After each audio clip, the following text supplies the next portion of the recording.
Alright guys, trade rumor time. Today we're going to be breaking down some of the bigger trades currently floating around the NHL at the moment. So buckle up. Today we're going to be starting with Taylor Hall. It's been reported by many respectable people that Taylor Hall has really expressed his frustration and being a part of so many losing seasons, so many losing teams, I guess the Edmonton Oilers and the New Jersey Devils, and that he really wants to be a part of a winning team. And considering that Taylor Hall's contract expires next summer, it has led to a lot of speculation on whether or not Taylor Hall will re-sign with the Devils or if he wants to test his luck in free agency.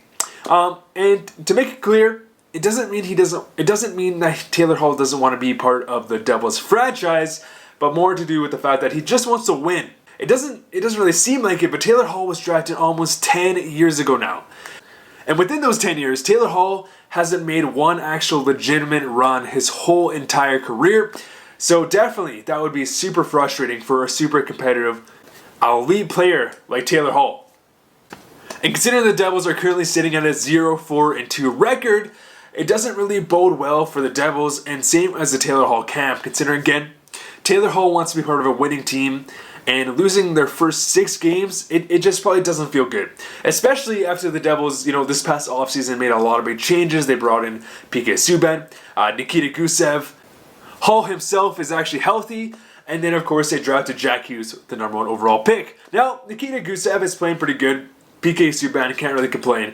But the team, they just can't win. Funny enough, I think 3 out of their 6 losses, they were up by a significant amount. Multiple games they've been up by at least 3 goals, and then they just collapse. So there's definitely some issues there. And if the Devils do want to make the playoffs, there probably is a trade to be made, but at this point, it's probably better for them just to ride it out, because they do have the pieces at the moment. They just need to make it work. And we've seen it many times in the past where superstars like Taylor Hall, they're kind of stuck in this awkward situation. Erik Karlsson comes to mind. Obviously, Erik Karlsson was traded away from the Ottawa Senators. Obviously, a franchise defenseman. And Ottawa got back, I'm not going to say an equivalent return, but they definitely got back a lot of assets. Whereas another scenario is John Tavares. He walked to free agency, and the New York Islanders didn't get any return. So for the Devils, for Ray Shero, for New Jersey Devils fans, is it better to get assets in return for Taylor Hall, or would you rather take the risk and try to get that deal done? Because if the Taylor Hall deal isn't done by the trade deadline, that is a risk I just don't know if it's worth the Devils to make. Taylor Hall is obviously a fantastic player. He just won the Hart Trophy. He's a potential 90 plus point guy, and I'm sure there'd be many teams just lining up around the block to acquire a guy like Taylor Hall. So with that being said, it would be so unfortunate if he walked free agency. And they could get a very, very good return for Taylor Hall. And I know, obviously, they want to keep him, but it may just not work out like that. And I don't know if they're not able to trade him by the trade deadline. If they're not able to sign him by the trade deadline, I don't know if it's worth taking the risk. And funny enough, all the Taylor Hall speculation has led to many people believing that the Edmonton Oilers will be interested in a guy like Taylor Hall, which makes sense, I guess, but that would just be so hilarious. I don't see this happening. Just mainly because the Edmonton Oilers don't even have the assets to acquire a guy like Taylor Hall, unless they're willing to trade a bunch of future prospects. I don't know if that's the best decision, but could you imagine if Taylor Hall and Connor McDavid were playing together? I remember when McDavid was drafted, I thought that, and obviously he got traded. But in 2019, if McDavid and Taylor Hall were playing together with Draisaitl, could you guys imagine? That would easily be the most dominant team in the NHL. McDavid, guys, he's so good. 17 points in, 7 games now? Oh my gosh, guys, that would be absolutely terrifying. I can't see it, though. I really can't see it.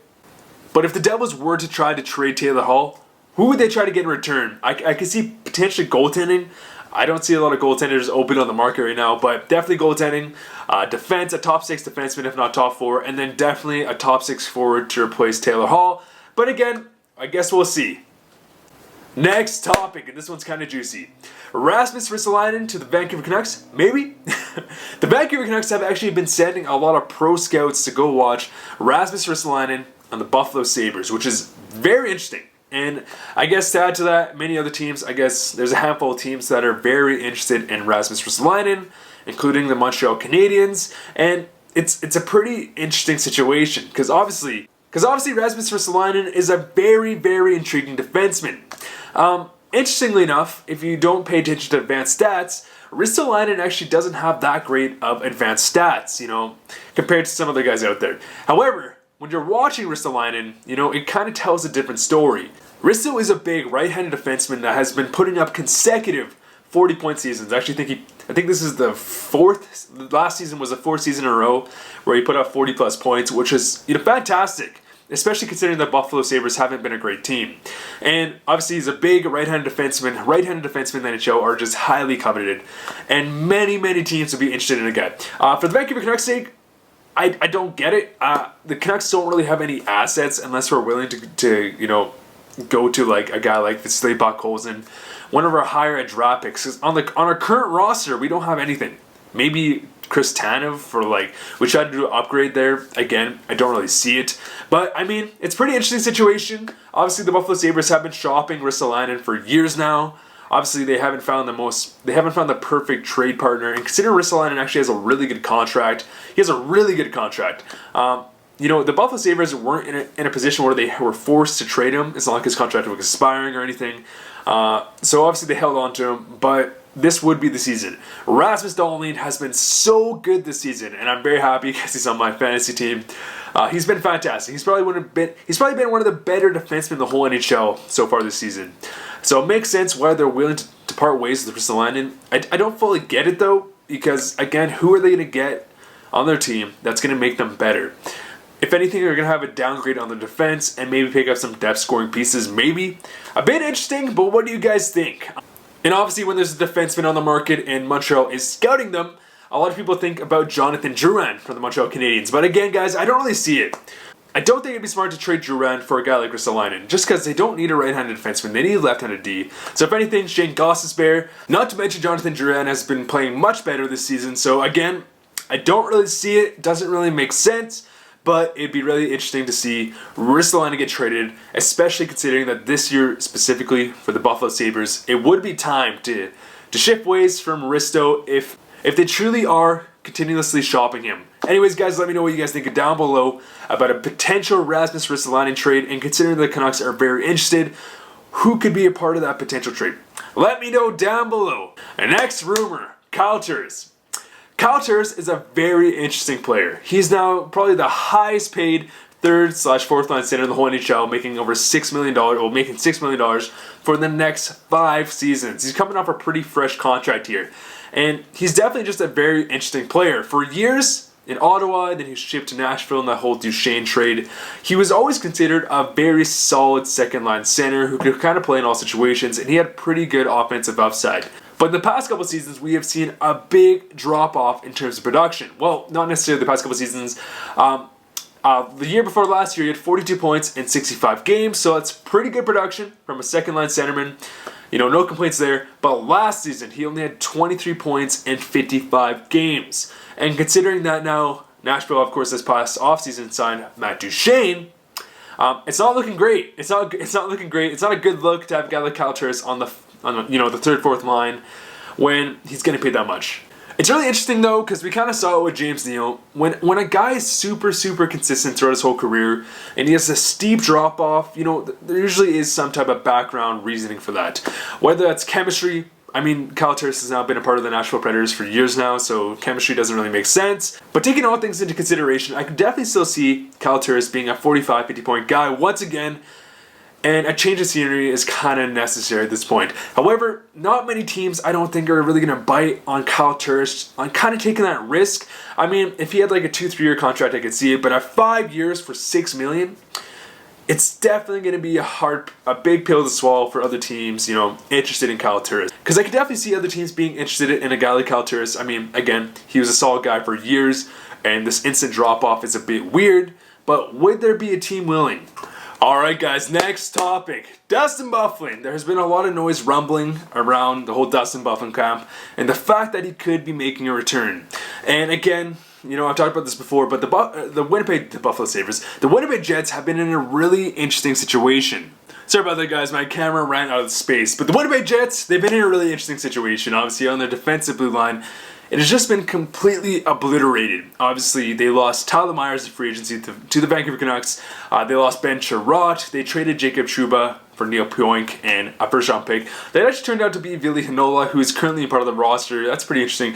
When you think about it that way, they actually traded Jacob Trouba for 2 defensemen that are currently active on their roster. But weirdly enough, I didn't really think about it that way, but they did that. Neil Pionk has actually been playing pretty well, and Byfuglien has been playing pretty good too, considering that he was drafted last year and was a late first-round draft pick.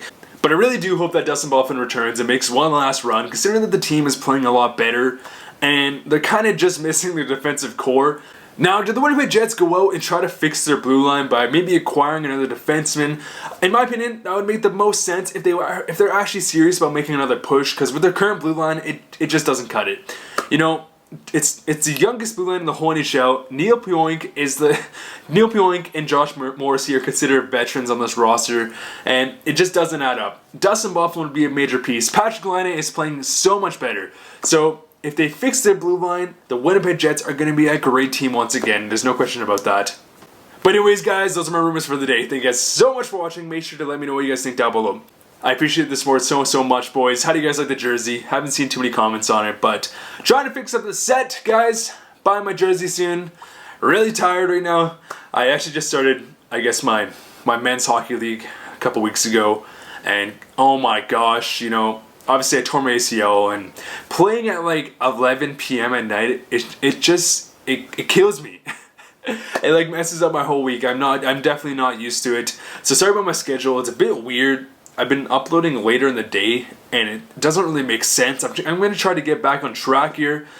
Bear with me, guys. I'm still trying to figure out what type of content I want to make, what I feel like I enjoy the most.